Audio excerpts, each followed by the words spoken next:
마태복음 4장 18절에서 20절 말씀입니다. 18절에서 20절 말씀입니다. 다 찾으셨으면 우리 다 같이 한 음성으로 같이 읽도록 하겠습니다. 갈릴리 해변에 다니시다가 두 형제 곧 베드로라는 시몬과 그 형제 안드레가 바다에 금을 던지는 것을 보시니 저희는 어부라 말씀하시되 나를 따라오너라 내가 너희로 사람을 낚는 어부가 되게 하리라 하시니 저희가 곧 그물을 버려두고 예수를 쫓으니라. 아멘. 이 말씀은 익히 다 아시는 말씀입니다.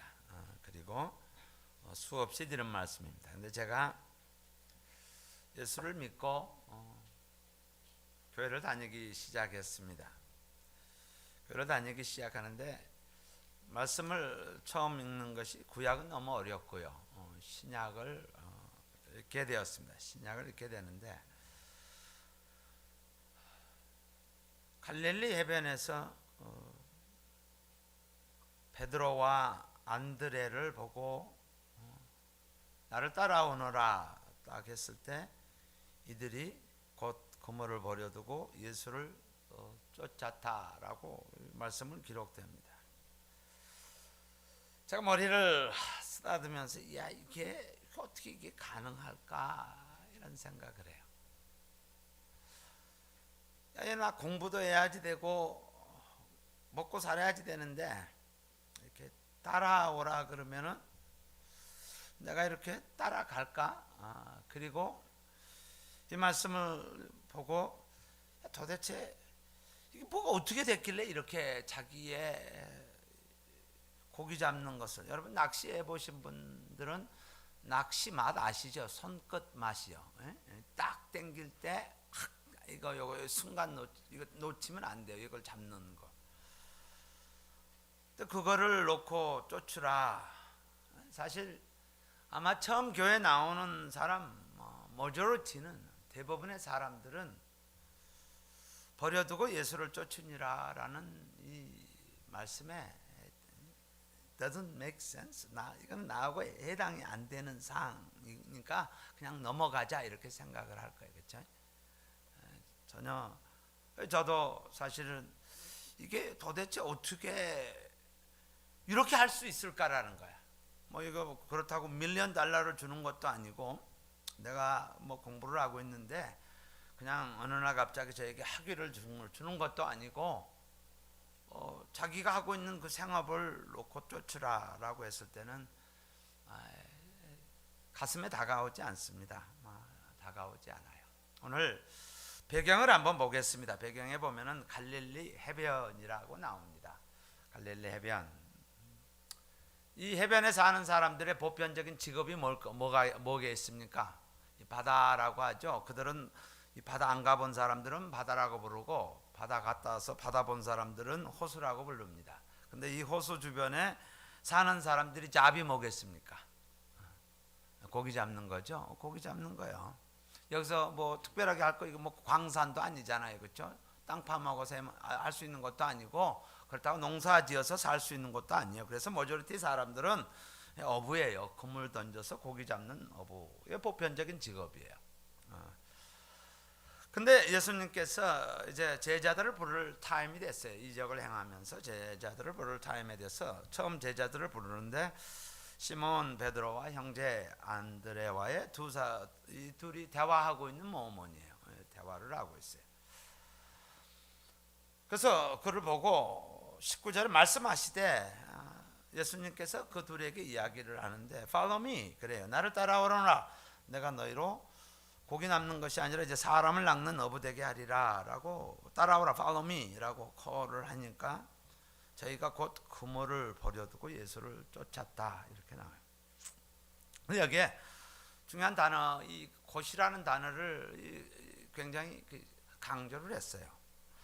마가복음 1장 16절에도 부를 때 곧 그물을 버려두고 쫓으니라. immediately. 그러니까 예수님 나 하루만 생각 좀 해볼게요. 아니면은 저 일주일만 시간 좀 주십시오. 아니면은 한 달만 시간 주십시오. 뭐 이렇게 대답할 수 있잖아요. 근데 여기에는 immediately라는 단어가 나옵니다. 도대체 얼마나 attractive하게, 얼마나 매혹적이길래 아무 조건도 주지 않, 컨디션도 주지 않는데 저희들이 곧 그물을 버려두고 예수를 쫓았다라고 이야기하는. 근데 특히 마가복음은 역사학자가 쓴 거기 때문에 곧이라는 단어가 들어가면은 urgency를 나타내요. 굉장히 이 급한 상황을 나타내요. 갈망의 정도가 상당히 깊다라는 것을 이야기해요. 수많은 단어 중에서 곧이라 빼도 상관없어요. 저희가 그물을 붙들고 예수를 쫓으니라 이렇게 해도 전혀 문맥에 지장이 없어요. 근데 곧이라는 단어는 이 두 사람의 갈증, thirsty를 알 수가 있어요. 곧이라는 단어를 빼도 전혀 상관이 없는데 곧이라는 단어는 이 베드로와 안드레의 갈증의 상태를 알 수가 있습니다. 그래서 저와 여러분이 세상 사람들은 지금 다 밖에서 재밌게 보내죠, 그렇죠? 골프도 치고 또 가족들과 같이 외식도 하고 또 여러 가지 일들 많이 합니다. 지금 이 시간에 피싱하는 사람들도 있을 거고 많이 있습니다. 또 스포츠를 보기 위해서 가는 사람들도 있고. 저와 여러분은 부르심을 받은 자들입니다. 그래서 세상 만사 다 제쳐놓고 오늘은 주일이다, 주의 날이다라고 해서 이 자리에 왔습니다.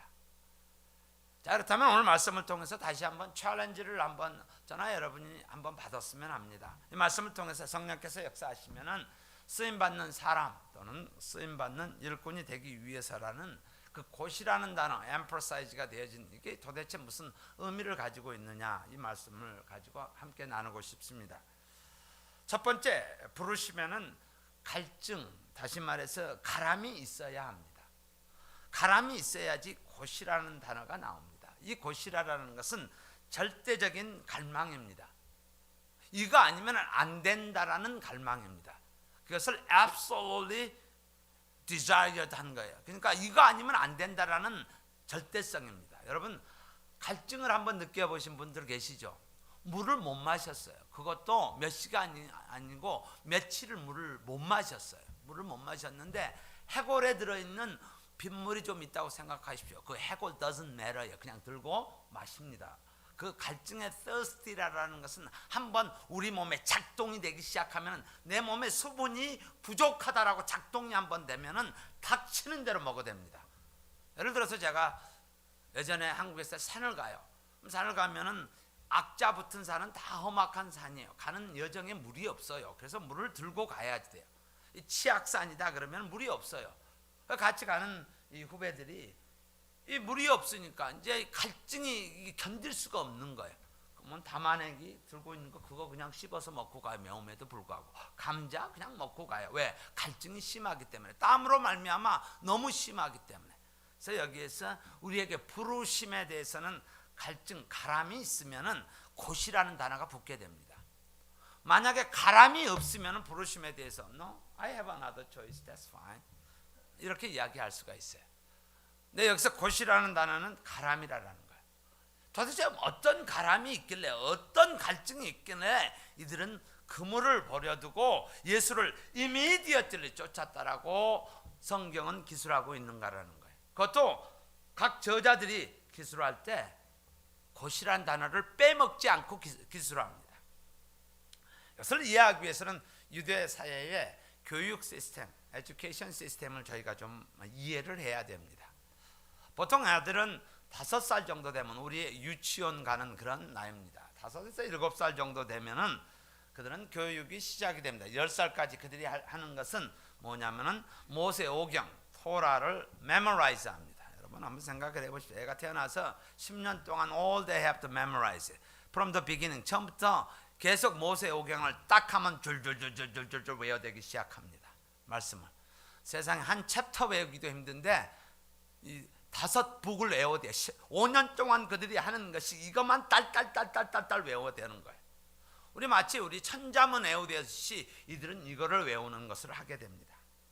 그리고는 이 교육을 하는 동안 라삐가 애들의 실력을 보고 쟤는 벌써 재능을 가지고 있고 앞이 촉망될 포텐셜을 가지고 있다 그러면은 그 랍비가 학생을 추천해서 다음 10학년 10살부터 15살까지 가는 율법 연구를 하는 것으로 교육을 시켜줍니다. 그래서 유대 백성들에게 가장 중요한 거, 우리나라도 마찬가지, 혈연, 지연, 학연 이게 있어요. 학연이라는 부분에 대해서 우리나라도 그것을 쉽게 저와 여러분은 이해할 수가 있습니다. 누구의 제자인가요? 누구의 제자인가가 굉장히 중요합니다. 앞으로 모든 장차의 일들이 장래가 결정되어지는 것. 당신은 누구의 제자입니까? 그래서 사도 바울은 사도행전 22장 3절에 보면은 자기 자신에 대해서 아이덴티파이를 사람들에게 이야기하다. 나는 유대인으로서 길리기아 다소, 이 혈연, 지연, 학연을 이야기하는 거예요. 나는 유대인이다. 그러니까 혈연이요. 어디 지연, 길리기아 다소의 성에서 낳고 이 성에서 자라. 그 다음에 학연이 나와요. 난 누구 제자다라는 거. 가말리엘의 문화에서 우리 조상의 율법에 엄한 교훈을 받았다라고 이야기하는 거예요. 이거는 굉장히 중요한 거예요. 근데 오늘 이 말씀의 베드로와 안드레는 다음 단계로 못 간 아이들이에요. 못 가서 집으로 돌아가서 기업을, 대를 잇는 일, 다시 말해서 고기 잡는 일을 하고 있는 아이들이에요.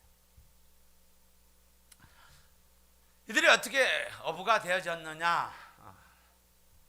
아버지가 어부이기 때문이 아니에요. 여러분 하시는 일, 비즈니스를 하시든 뭘 하시든 자식한테 물려주고 싶으세요? 대부분 열심히 해서 열심히 공부해서 잘 되는 것을 부모가 원해요.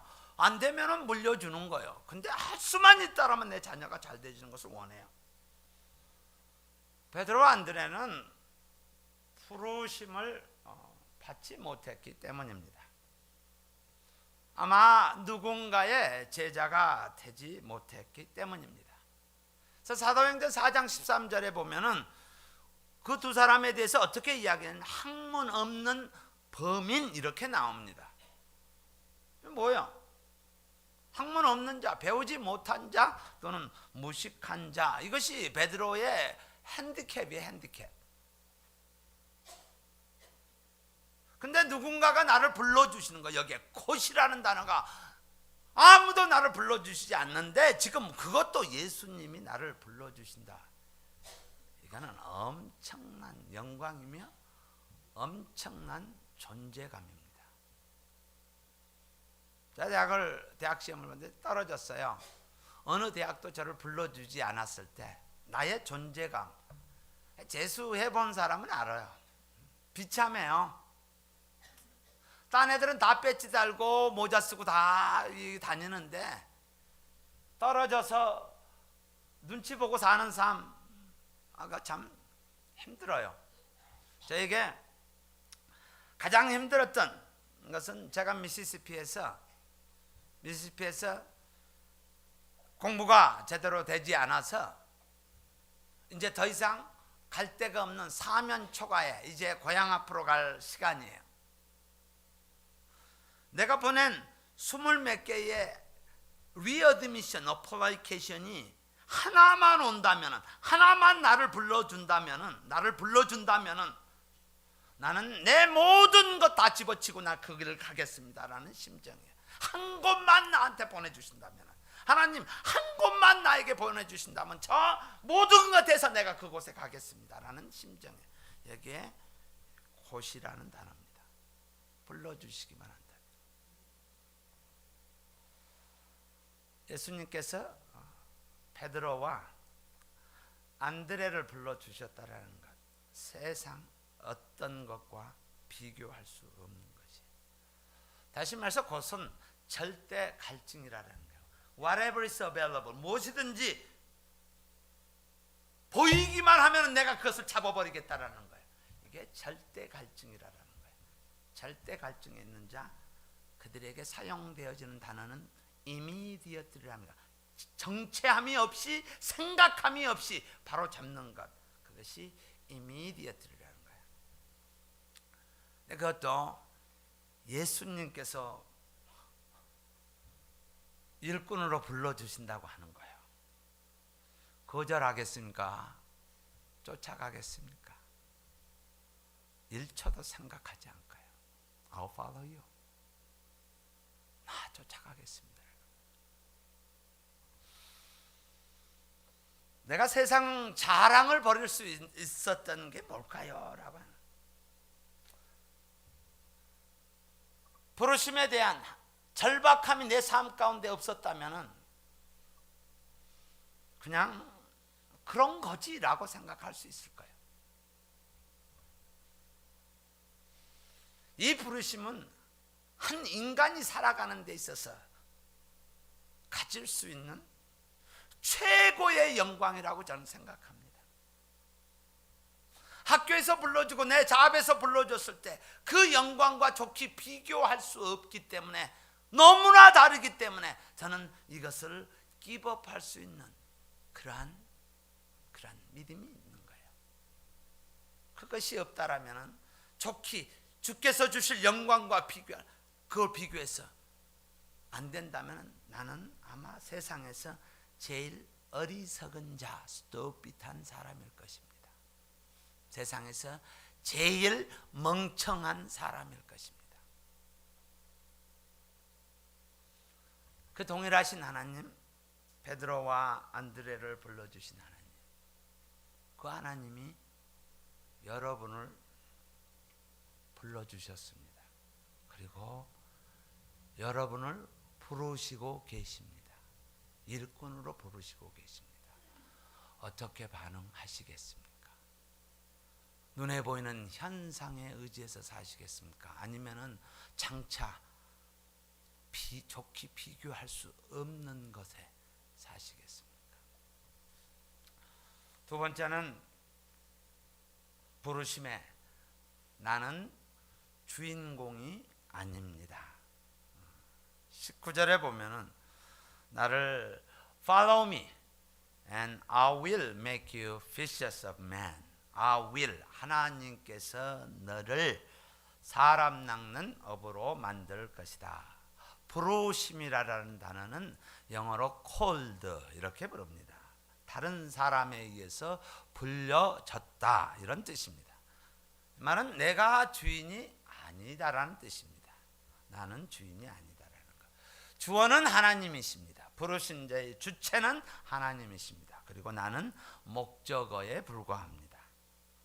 요한복음 15장 16절에 너희가 나를 택한 것이 아니라, 저와 여러분이 하나님을, 예수님을 택한 것이 아니라 내가 너희를 택하여 세웠다 이렇게 말씀은 기술합니다. I chose you and appointed you 이렇게 기술되어집니다. 나는 주어가 아니에요.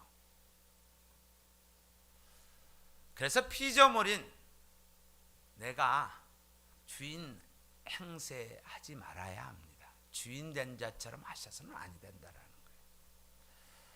이사야 40장 12절에 보면은요, 누가 손바닥으로 바닷물을 헤아렸으며 뼘으로 하늘을 재었으며 땅에 티끌을 되담아 보았으며 명칭으로 산들을, 이 저울들입니다. 간칭으로 작은 산들을 달아 보았으랴 이렇게 기술됩니다. 누가 손바닥으로 바닷물을 헤아렸으며, 바닷물 한번 볼륨을 한번 생각을 해봅시다. 한번 상상을 해봐요. 제가 하나 사진을 놔뒀습니다. 여러분 손바닥으로 여러분이 담을 수 있는, 저와 여러분이 가질 수 있는 모든 몸에 모든 것을 다해서 가장 많이 물을 담을 수 있는 방법은 두 손바닥으로 담는 게 제일 많이 담을 수 있어요. 이걸로. 누가 손바닥으로 바닷물을 헤아릴 수 있겠느냐, 비교할 수가 있겠느냐. 제가 이런 성경 공부를 할 때 이렇게 이야기를 나눴죠. 제 자녀가 어렸을 때 해변가로, 바닷가로 베이케이션을 가서 이 팀 저기 가서 한번 네 마음껏 떠볼래? 그러면 내가 바닷물이 얼마나 줄어들는지 내가 이렇게 볼게.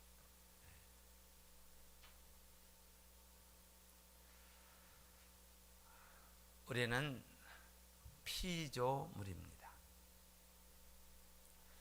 우주 이야기를 한번 할게요. 여기 보면은 뼘으로 하늘을 재었으며, 바다 별에서 지구까지 오는 거리 이렇게 이야기하면은 별들이 엄청 많아요. 네, 이게 빛을 하면 여기까지 내 눈에 보이는데 이 디스턴스가 얼마냐 그러면 보통 뭐 100억 광년 또는 뭐 130억 광년 이렇게 이야기합니다. 1억 광년이면 8조 마일입니다. 8조 마일 타임스 100억 광년 그러면은 100억, 이거 뭐 어떻게 표현해야 되겠습니까?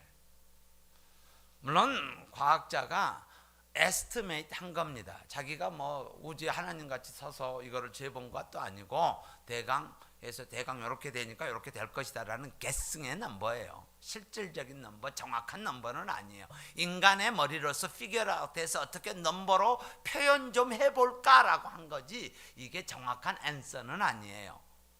뭐 공룡이 100만 전에 이건 다 사기예요. 그렇게 우리가 표현해 보려고 한 거예요. 오리지널 데이시 모르기 때문에 우리가 과학자들이 그냥 게스를 해서 탄소가 반감기가 되면 요 정도 되니까 오리지널 이렇게 가면 이렇게 될 것이다라는 게스에 불과한. 하지만 여하튼 간에 이것이 100억 광년이라고 하면은 다시 말해서 우리가 우주로 나가면은 시간의 컨셉, 미닝이 없어지는 거예요. There's no time concept. 우리는 굳이 우리의 이해 속에 들어오려고 그것을 만들어서 조물화 짜서 그렇게 만들 뿐이에요. 자, let's think about it. 우리는 피조물이에요. 35,000피트만 가면은 구별하기도 눈에도 보이지도 않아요. 그런 피조물입니다. 근데 주인 행세해서는 아니 됩니다. 근데 그 전능자 하나님께서 저와 여러분을 called, 불러주셨다라는 것은 엄청난 영광입니다. 세상의 어느 것과 비교할 수 없는 영광입니다. 그래서 이들은 곧 immediately라는 단어가 나옵니다. 세상에 어떤 학자가 부르는 것보다도 그 전능자 예수님께서 나를 불러주신다라고 했을 때는 immediately 더 이상 생각해 볼 가치조차도 없습니다. 여러분 자녀에게 최고의 대학에 입학 어드미션 레터를 준다면 생각조차 하지 않고 immediately I'll go there 라고 이야기하는 것과 동일합니다. 바로 이 두 사람 베드로와 안드레 immediately 바로 가는 이유입니다. 세 번째, 부르시거든 주저하지 말고 따라가는 결단력이 필요합니다. 바로 그것이 고시라라는 거. 이게 강권적인 것이 아니라 내가 가지고 있는 thirsty, 갈증이 얼마나 심했으면 나도 누군가가 불러줬으면 좋겠다라는 갈증이 얼마나 심했으면 그들은 immediately 가는 모습이에요. 예수를 따르는 이유 간단합니다. 선택받지 못해서 어부가 되었지만은 이제 나 선택받았어. 나 어드미션 하나 받았어 하고 가는 거예요. 휘파람 불고 가는 거예요. 나 누군가가 나를 선택해줬어. 휘파람 불고 가는 거예요. 이제는 삶의 디멘션이 달라집니다. 살아가는 동기, 목적이 달라집니다. 고기 잡고 내 육신적 필요를 채워주는 고기 잡는 인생에서 사람 낚는 인생으로 스케일이 달라집니다. It's a totally different one. 궁극적 골, 이들의 궁극적 골은 더 이상 고기가 아니라 사람이라는 거예요. 동일하게 한 청년을 부릅니다. 부자 청년을 부르는데요. 누가복음 18장 22절에 예수께서 부릅니다. 내게 있는 것을 부자니까요 다 팔아 가난한 자들을 나누어줘라. 그리고 와서 나를 쫓으라 라고 동일하게 요구합니다. 부자 청년의 반응은 눈에 보이는 것에 집착이 되어집니다. 23절에 뭐요? 그 사람이 부자인 거로 because he is rich. 그가 부자인 거로 이 말씀을 듣고 심히 근심하더라. There's no immediately. 바로라는 단어가 없습니다. 어제 결혼식에 제가 이런 말씀을 나눴습니다. 부부가 united, 하나가 되기 위해서, 붙기 위해서 중간에 들어있으면 안 됩니다. 부부가 자식이 들어있으면 안 됩니다. 부부 사이에 돈이 들어있으면 안 됩니다. 부부 사이에 직장 일이 들어있으면 안 됩니다. 부부 사이에 비즈니스 일이 들어서는 안 됩니다. 부부 사이에 다른 남자, 다른 여자가 들어있으면 그 사이는 꽉 안 붙게 됩니다. 틈이 생깁니다. 그것이 문제의 시작입니다. 결혼에서. 하나님의 부르심에 동일합니다. 하나님의 부르심에 재물이 들어있거나 일이 들어있거나 또는 명예가 끼어 있으면은 부르심에 immediately 나올 수가 없습니다. 대부분 많은 사람들이 이 돈을 어찌게 하나요? 이 명예를 어찌 하나요? 라고 이야기합니다. 하나님의 그 엄청난 스케일에 들어갈 수가 없습니다. 말씀드렸다시피 내가 뜰 수 있는 바닷물의 양은 지극히 미미합니다. 내가 할 수 있는 디스턴스, 잴 수 있는 것은 지극히 미미하기 때문입니다. 말씀을 마치면서 스티브 잡스와 존 스컬리라는 이 두 사람의 스토리 같이 나눴습니다. 존 스컬리라는 사람, 제가 한국에 있을 때 이 선전을 봤어요. 뭐냐면 게릴라 마케팅이라고 하는 거예요. 여기 혹시 마케팅을 좋아하시는 분들 이 획기적인 아이디어예요. 이 펩시, 이 코카콜라가 도미넌해요. 뭐 펩시는 지극히 미미한 존재예요. 근데 갑자기 무대를 설치해놓고 눈 딱 감아놓고 야, 이 콜라에서 어느 게 더 맛있니? 이게 게릴라 전법을 쓰는 거예요. 그래서 일약 이 게릴라 마케팅을 통해서 스타덤에 오릅니다. 난공불락의 코카콜라의 도전을 이긴 엄청난 그 아이디어가 존 스컬리라는 친구에 의해서 나오게 됩니다. 그래서 펩시에서 이 사람을 사장으로 승진시켜 줍니다. 게릴라 전법이에요. 아주 간단해요. 그냥 눈 딱 감아놓고 어느 게 더 맛있냐 이렇게 한 거예요. 야, 이 펩시를 하면 그거 찍어놓은 거, 야 이거 맛있다 그러는 야 그거 갖고 녹음해갖고 이 보내는 거예요. 이 게릴라 전법. 근데 스티브 잡스가 PC하고 애플하고는 운영 체제가 완전히 달라요. Totally different. 아티스틱 워크 하는 데는 애플을 사용해요. 이걸 따라올 수가 없어요. 근데 이것을 지금 넘어가야 되는 거예요. 똑같이 코카콜라를 넘어가야지 되는 거예요. PC를 넘어가야 되는 거예요. 그래서 스티브 잡스 이 친구 대단한 사람이잖아요. 그렇죠? 존 스컬리한테 서제션을 합니다. 펩시를 할 때 키워드가 뭐냐면 펩시 제너레이션 이 단어를 썼어요. 펩시 세대 이 단어를 사용했어요. 사실 뭐 여러분 드셔봤지만 그게 그거 아니에요. 그렇죠? 뭐 코카콜라를 먹거나 펩시콜라를 먹거나 별 차이 없어요. 뭐 있는 대로 먹잖아요. 굳이 뭐 선배를 갖고 나는 죽어도 나는 펩시만 먹겠다는 사람이 있어요? 그런 거 없잖아요. 그냥 either way is fine. 어느 거나 오면은 그냥 마시면 돼. 갈증 나면 마시면 되는 거예요. 근데 그가 펩시 제너레이션 이렇게 했습니다. 그러면서 스티브 잡스가 이런 이야기를 합니다. 애플 제너레이션을 만들자. 나랑 같이 일하자. 같이 하자. 그래서 PC를 넘어서는 애플을 하자 하고 설득을 하는 거예요. 지금 어디 있는지 아나? 뉴욕까지 쫓아가가지고 지금 설득을 하는 거야. 여기 지금 센츄럴 파크에 둘이 앉아갖고 야 이거 하자. 이게 안 넘어가는 거야. 내가 지금 엄청난 스타덤에 있는데 이렇게 펩시콜라의 CEO가 됐는데 내가 왜 가냐? 이렇게 내가 왜 가냐? I'm okay. 왜 가냐라는 거예요. 그때 스티브 잡스가 한 말입니다. 너 남은 인생 설탕물이나 팔고 살 것이냐? 아니면은 세상을 바꿀 기회를 원하느냐? 라고 질문을 던집니다.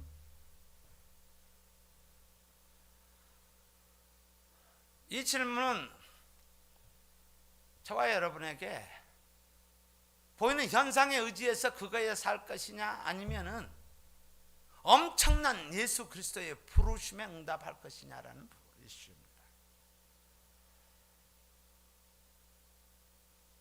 남은 인생 어떻게 사시겠습니까? 여기 설탕물 대신 여러분의 것을 집어넣으시면 됩니다. 오늘 안드레와 베드로를 향해서 부르십니다. 그 부르심에 곧 그물을 버려두고 예수를 쫓으니라. 이 말씀이 제 삶을 결정하는 데는 오랜 시간이 걸렸습니다. 왜? 처음에는 이해를 못했거든요. 근데 그 부르심이 얼마나 한 것을 제가 깨달을 때는 할렐루야 라는 응답으로 했습니다. 저와 여러분이 주께서 부르시는 곳에, 그것이 물론 다 덤버지고 이건 아니에요. 부르시는 곳에 여러분들 귀 쓰임 받는 하나님의 백성들 자녀 되기를 주의 이름으로 축복합니다.